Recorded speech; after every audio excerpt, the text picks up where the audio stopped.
4500 militaires français sont actuellement stationnés dans le Sahel-Sahara. Ils seront bientôt 4720 au Mali, au Burkina Faso, au Niger et au Tchad. Mais ils ne sont pas les seuls. Il y en a 1450 autres positionnés à Djibouti, 900 en Côte d'Ivoire, 350 au Sénégal et 350 au Gabon. Soit un effectif total de près de 8000 hommes qui quadrillent le continent de Djibouti à Dakar en passant par Abidjan et Libreville. La France s'impose visiblement comme gendarme de l'Afrique. Dans le Sahel, elle parle de lutte antiterroriste. Ok, mais à Djibouti alors? Et les éléments français au Sénégal? Et les militaires français au Gabon? Que font tous ces soldats français en Afrique? Et pourquoi, malgré leur présence et leur artillerie, l'insécurité persiste dans certaines régions où ils sont présents?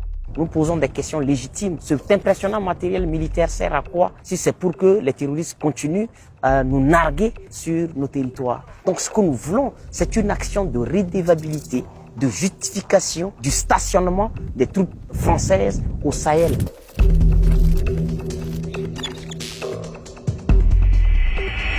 En 2013, la France entrait en guerre au Mali. La situation créée par l'occupation d'un territoire, le Nord Mali, par des groupes terroristes est insupportable, inadmissible, inacceptable. Au départ, l'objectif de la France était simple. Stopper les groupes armés qui contrôlaient déjà le nord et les empêcher de prendre aussi le sud et la capitale, Bamako. Ensuite, aider les pays ouest-africains à lutter contre le terrorisme. Vu que la situation s'était déjà compliquée avec la chute du guide libyen Mouammar Kadhafi, dans laquelle était impliquée la même France. Officiellement, c'était donc une mission antiterroriste. Mais ce que la France ne dit pas, c'est que c'était aussi et surtout pour protéger ses intérêts économiques et stratégiques. Comme c'est souvent le cas dans des pays comme le Gabon, le Sénégal ou Djibouti, où elle est présente depuis des décennies alors qu'il n'y a pas de terrorisme. Quand elle est intervenue avec l'opération précédente Serval au Mali en 2013, il y a un des généraux de l'armée française, le général Desportes, qui expliquait que selon lui, c'était une intervention tout à fait classique dans la mesure où il s'agissait de défendre des intérêts, notamment les intérêts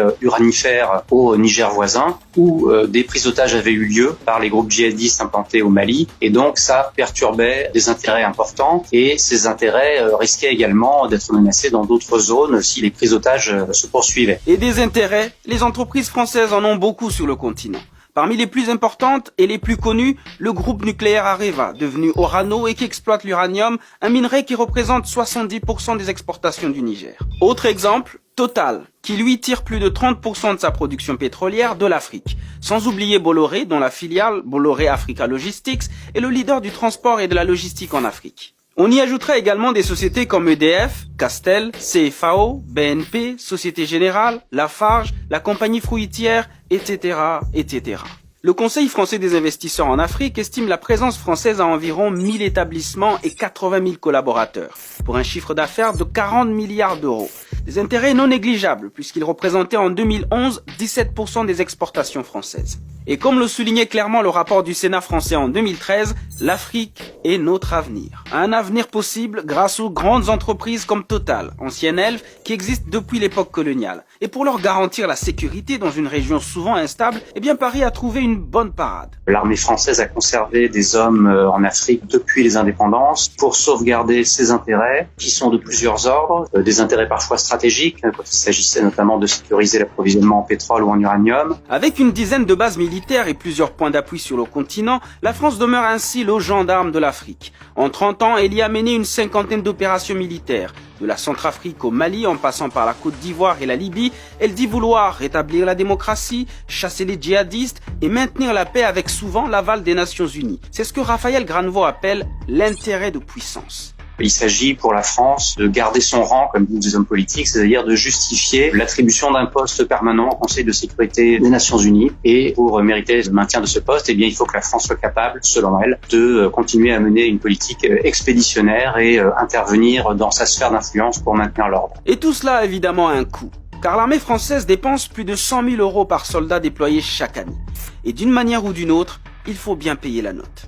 Et ça c'est vrai dans toutes les interventions militaires françaises, c'est que lorsque la France intervient dans un pays africain, elle tente toujours d'avoir un retour sur investissement, c'est-à-dire de récupérer soit des marchés publics en faisant pression sur les gouvernements, soit des marchés liés à son intervention militaire, etc. Et comme parfois le changement de régime peut menacer directement ses intérêts ou déstabiliser son précaré, il arrive que la France utilise sa présence militaire pour consolider les pouvoirs en place.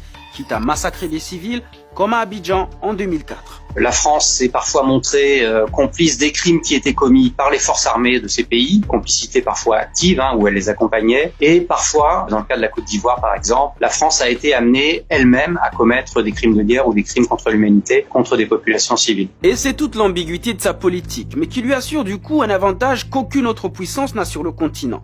Dans son livre intitulé « Arrogant comme un Français en Afrique », l'essayiste Antoine Glaser qualifie cette politique de paternalisme postcolonial doublé d'arrogance, de quoi révolter certaines populations locales qui ne supportent plus la présence militaire française. Nous n'avons pas besoin d'importation d'hommes. Nous avons besoin d'une importation de technologies militaires de pointe. Nous avons besoin d'équiper, de doter nos forces armées nationales qui ne sont pas une coalition de fainéants. Ce sentiment anti-français vient surtout de l'inefficacité des interventions de son armée face à une menace qui s'amplifie. Depuis 2017, les zones d'action des groupes armés au Mali, au Burkina et au Niger se sont étendues. Leurs opérations se sont multipliées, comme le montre la récente attaque contre des villages du nord du Burkina Faso qui a fait au moins 36 morts, la prise du poste d'Indeliman avec 49 soldats maliens tués